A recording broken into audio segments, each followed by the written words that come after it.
interesarse en este evento tan importante para nosotros, para la Jurisdicción Especial para la Paz, para la Unidad de Búsqueda, para el Instituto de Medicina Legal, pero especialmente para las víctimas del conflicto en nuestro país. ¿Qué es lo que se va a hacer hoy en Yopal? Bueno, nosotros hoy estamos en Yopal haciendo distintas actividades y, digamos, la actividad que estamos haciendo es reunirnos con las víctimas de falsos positivos en el departamento del Casanare.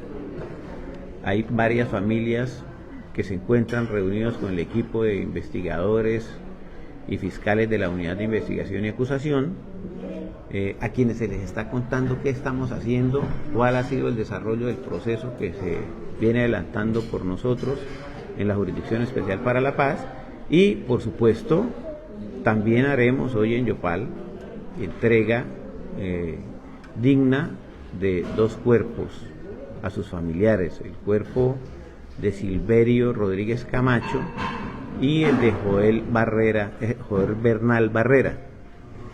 Esa entrega la haremos en coordinación con la Unidad de Búsqueda de Personas Dadas por Desaparecidas y el Instituto de Medicina Legal, que son las instituciones con las que hemos venido trabajando y con quienes logramos la identificación de estas personas para podérselas entregar a sus seres queridos. Estos cuerpos, estos restos, ¿dónde fueron hallados, señor director? Bueno, estos cuerpos fueron hallados aquí en el cementerio de Yopal, por labores que había adelantado inicialmente la unidad de búsqueda, digamos, en esta tarea humanitaria de encontrar los desaparecidos en nuestro país. Y en esa coordinación que se hizo por el sistema y con el Instituto de Medicina Legal, en el cruce de informaciones que hemos recaudado, se logró establecer entonces quiénes eran realmente las personas que estaban inhumadas sin identificar en el cementerio. ¿Cuáles son las historias de ellos? Bueno, quiero contarles que Silverio era un campesino de Santander que vino a Casanare con, digamos, la promesa que se hace a la gente cuando surgen cosas como lo que surgió en Casanare, el encuentro del petróleo, y digamos eso llama a mucha gente a que se desplace hacia lugares donde puede haber frentes de trabajo. Además, por el conocimiento que se tiene de la productividad que tienen las tierras del Casanare, y él como campesino que era, pues decidió venirse a trabajar al Casanare, a buscar un horizonte más amplio.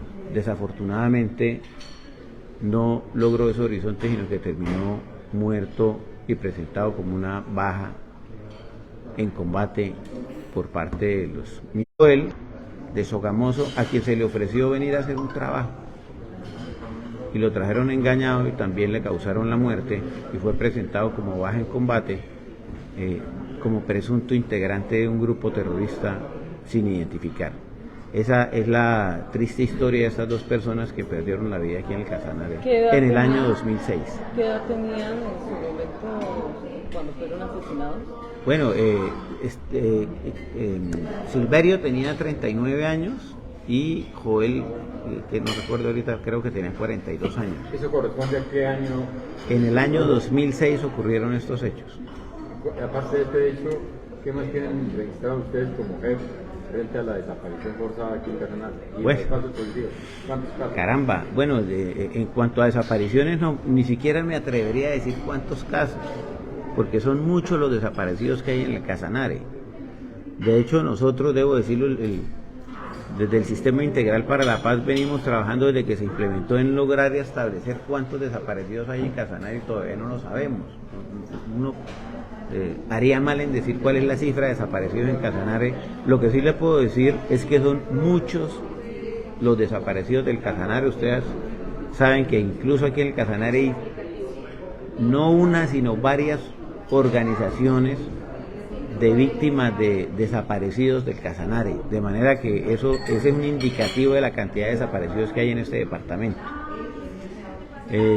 Y nosotros pues venimos trabajando siempre desde el inicio, y por supuesto lo seguiremos haciendo todo el tiempo, como sistema, la Jurisdicción Especial para la Paz, con nosotros, con la Unidad de Investigación y Acusación de la misma, y la Unidad de Búsqueda, el Instituto de Medicina Legal, porque debo decirles algo, en nuestro país, y Casanare no es la excepción, hay tantos desaparecidos que la única forma de que le podamos cumplir a las víctimas es trabajando muy de la mano y coordinadamente entre todos para lograr mejores resultados en favor de las víctimas del conflicto. Con respecto a esta investigación de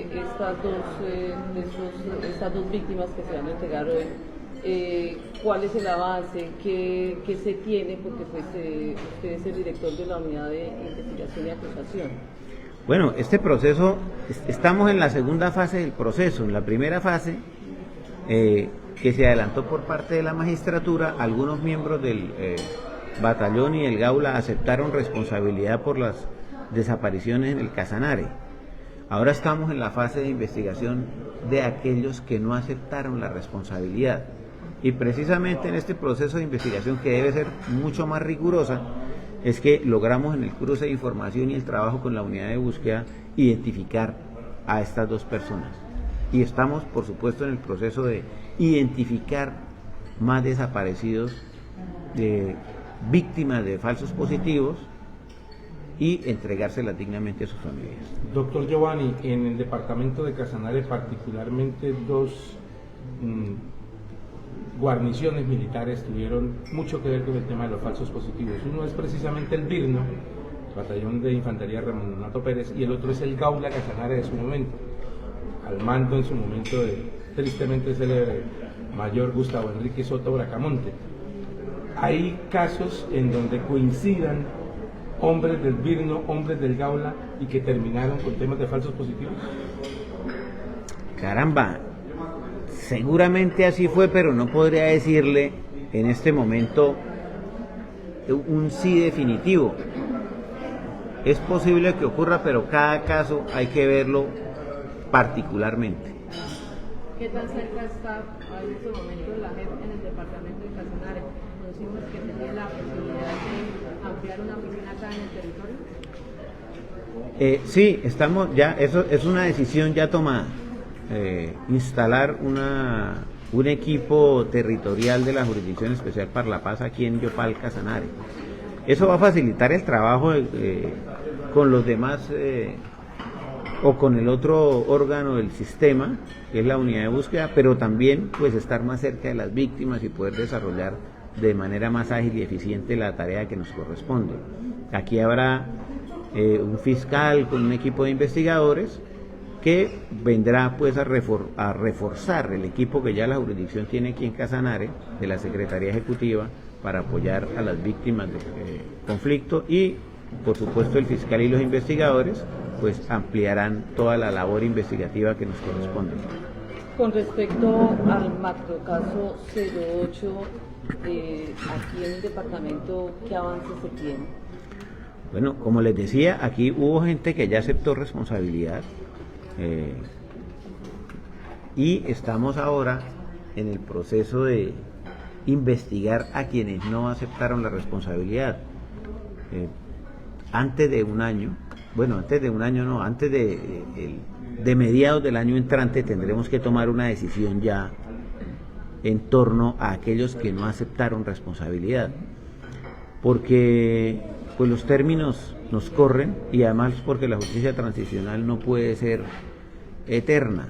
Es precisamente un mecanismo que viene a reforzar los mecanismos de justicia ordinarios que tiene el Estado. Y ya para referirnos en concreto a estos casos, fíjense que estos ocurrieron hace 18 años. Entonces, lo que estamos haciendo ahorita en el Sistema Integral para la Paz, pues es fundamental para cumplirle a las víctimas en esta esperanza que tienen en nosotros de que se les dé justicia y reparación. Doctor Giovanni, a título de contexto para la ciudadanía, no para los familiares de las víctimas que medianamente la tienen clara, pero cuando se le habla de la JEP a la ciudadanía, siempre hacen referencia a que la JEP es impunidad. En cualquiera de los dos casos, ¿cuál es el camino que sigue, tanto para quienes reconocieron responsabilidad como para quienes no la reconocieron? Bueno, Por supuesto que los procesos no son perfectos. Este es un país que, aunque no nos guste, es un país polarizado. Hay quienes están de acuerdo con los procesos, hay quienes no están de acuerdo con los procesos. Pero lo que sí les quiero decir es que lo que menos hay es impunidad. Lo que hemos construido precisamente ha sido justicia para las víctimas. Es una forma distinta de aplicar justicia. Es una forma más humana de dar justicia, pensando primero en las víctimas y después en el castigo para el victimario. Hay dos mecanismos: quien acepte responsabilidad por vía del proceso dialógico con los magistrados de la Jurisdicción Especial para la Paz, pues le aplicarán las sanciones propias, se denominan, obvio, con un compromiso o con varios compromisos, que son el compromiso de verdad, someterse a la justicia, contribuir con la reparación a las víctimas y a la no repetición. Y quien no acepte responsabilidad, pues tendrá que enfrentar todo el equipo de investigación de la Jurisdicción Especial para la Paz. Y pues, de manera que no podemos hablar de impunidad en un sistema donde se le da la oportunidad a la gente de contribuir con la verdad, contribuir con las víctimas, cumplirle a ellas, cambiar este país en materia de justicia, y que quien no acepte, pues también, por supuesto, irá a la cárcel. Pero además de que va a la cárcel, de todas maneras, tendrán que crearse mecanismos para que las víctimas sigan siendo restauradas en el daño que han sufrido. Fiscal Giovanni Santoyo, el presidente Gustavo Petro nombró como gestores de paz a los fundadores de las ACC, Autodefensas Unidas de Casanare, Héctor Buitrago y su hijo, alias Martín Llanos. Esto para la JEP, ¿cómo puede contribuir para que se logre precisamente eso que usted estaba hablando, conocer la verdad y que haya reparación? ¿Sirve o no sirve? Pues, a ver, voy a hablar como director de la Unidad de Investigación y Acusación. Yo soy del criterio, yo soy un soñador de la paz, y creo que todo aquel que pueda contribuir a la construcción de paz debe ser bienvenido. Y en ese proceso de construir paz hay algo que es fundamental, y es que todos quienes se involucren en la construcción de paz contribuyan con la verdad, con el esclarecimiento de la verdad, el reconocimiento y la dignificación de las víctimas, porque eso es lo que va a permitir que el país que en Colombia no sigamos repitiendo los errores que hemos venido repitiendo durante más de 60 años que lleva este conflicto. De manera que tenemos que reconstruir esta sociedad desde una visión de paz, y en esa visión de paz también reconstruir la sociedad en una visión de justicia que para las víctimas sea el mejor, porque generalmente, y lo digo yo que llevo 30 años en la administración de justicia, uno a veces busca esclarecer la verdad de los hechos, pero poco le interesa qué pasa con la víctima. Este modelo de justicia precisamente busca algo diferente. Queremos saber qué es lo que pasa con la víctima, qué siente la víctima, cuál fue el daño que sufrió la víctima y cómo restaurar ese daño que la víctima sufrió y que ha sufrido a lo largo de tantos años. En el marco de la justicia restaurativa, doctor Giovanni, ¿qué evaluación ha hecho la JEP efectivamente con las víctimas que en su gran mayoría, antes que indemnización, antes que cualquier otra cosa, buscan como preciado tesoro la verdad? ¿Qué fue lo que pasó con su familia? Esa precisamente es la gran construcción que estamos haciendo, y es lo que estamos materializando en estos días aquí, y que hoy se materializa. Estamos sabiendo, vamos a contarle a las familias qué fue lo que pasó con sus seres queridos, y se los vamos a entregar desde un punto de vista humanitario y un punto de vista, por supuesto, con un componente judicial que somos nosotros. Doctor Álvarez, esta es justicia transicional que se da uno a partir de los acuerdos de paz con la FARC. Hemos escuchado voces como el doctor Humberto de la Calle y otros de diferentes sectores políticos que dicen que la justicia especial para la paz no puede ampliarse en su tiempo, el tiempo que tienen actualmente. ¿Ustedes cómo ven, teniendo en cuenta que son tantas las indagaciones, investigaciones, cómo ven la idea de que se amplíe el plazo del trabajo de ustedes en la JEP, pues, o alguna modificación a los acuerdos o algo así? para que eso se pueda dar y se pueda avanzar en más procesos, porque seguramente ustedes no esperaban que fueran tanto.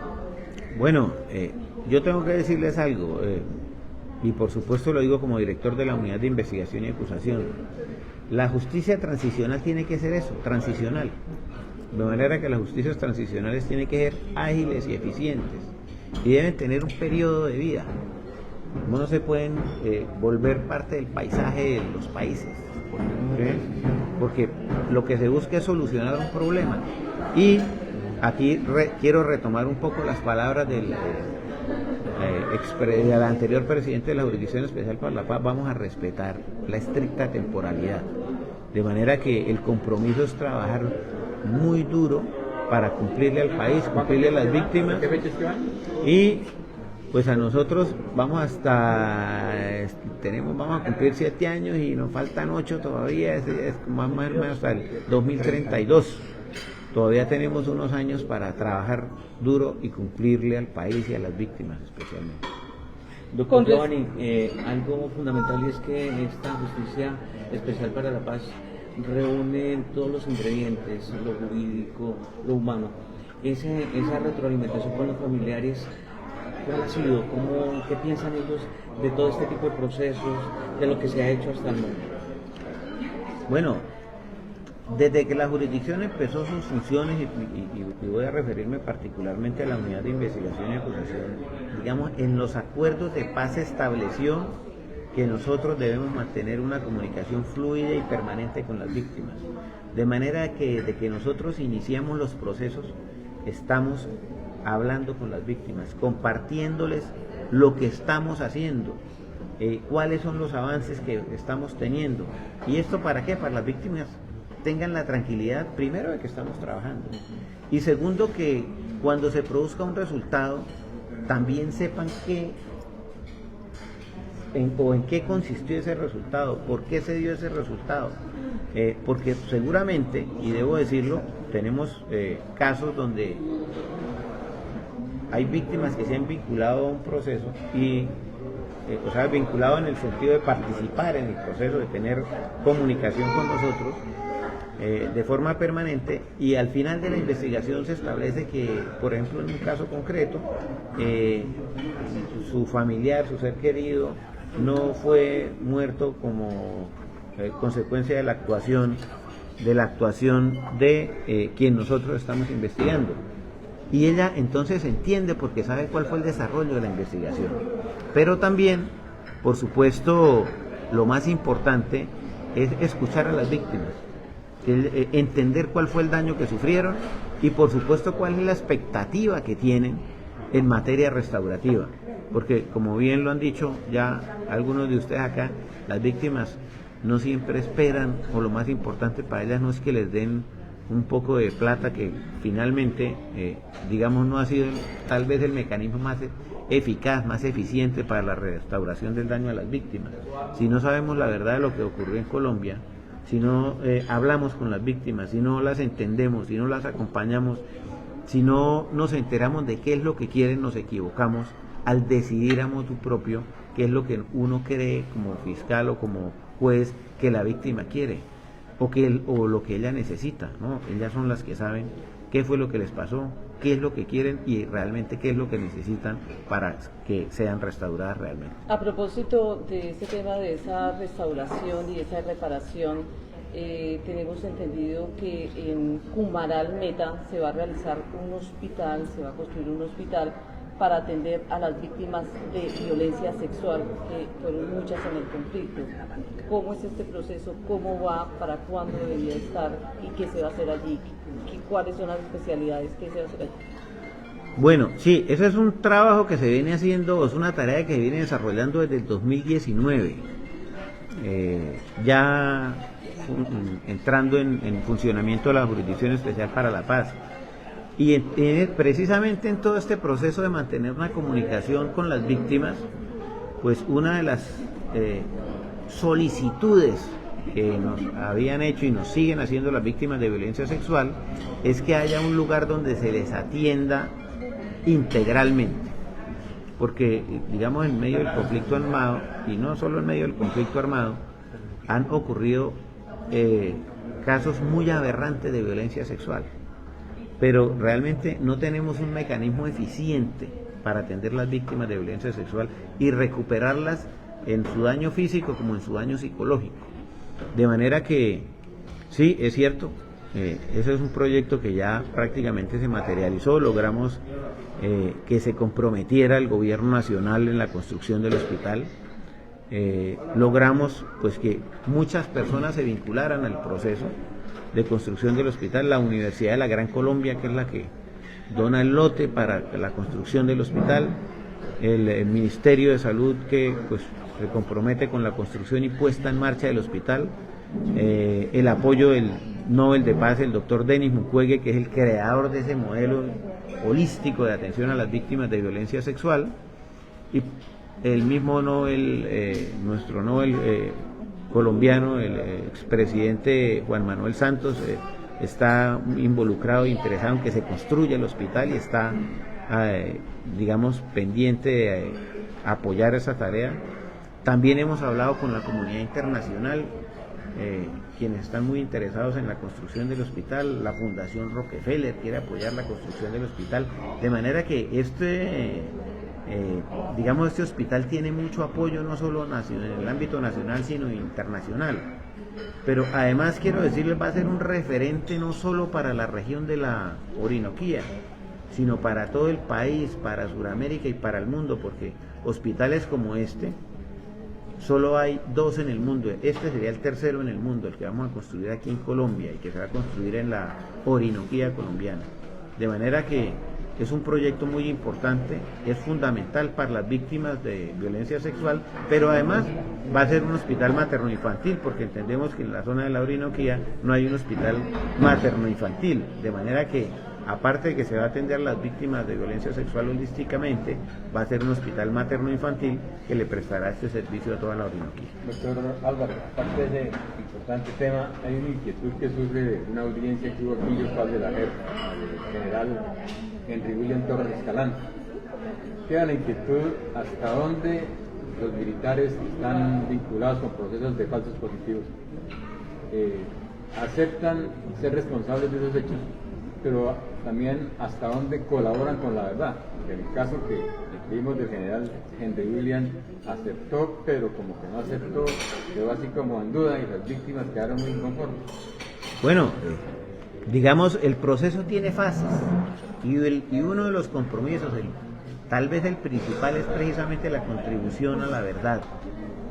El proceso, digamos, no ha terminado y el general Torres Escalante y todos quienes se vinculen a cualquier proceso en la Jurisdicción Especial para la Paz, especialmente quienes aceptan la responsabilidad, tienen la obligación de contribuir con la verdad. Y en las distintas investigaciones será llamado el general Torres Escalante para que contribuya con la verdad y se comprometa además con la reparación de las víctimas. En el evento que se observe que cualquier compareciente en la jurisdicción no cumpla con ese requisito, pues se le revocarán los beneficios que ya se le han otorgado y entonces tendrá que enfrentar a la Fiscalía de la JEP para que sea investigado y en caso de resultar vencido en juicio, condenado hasta 20 años de prisión.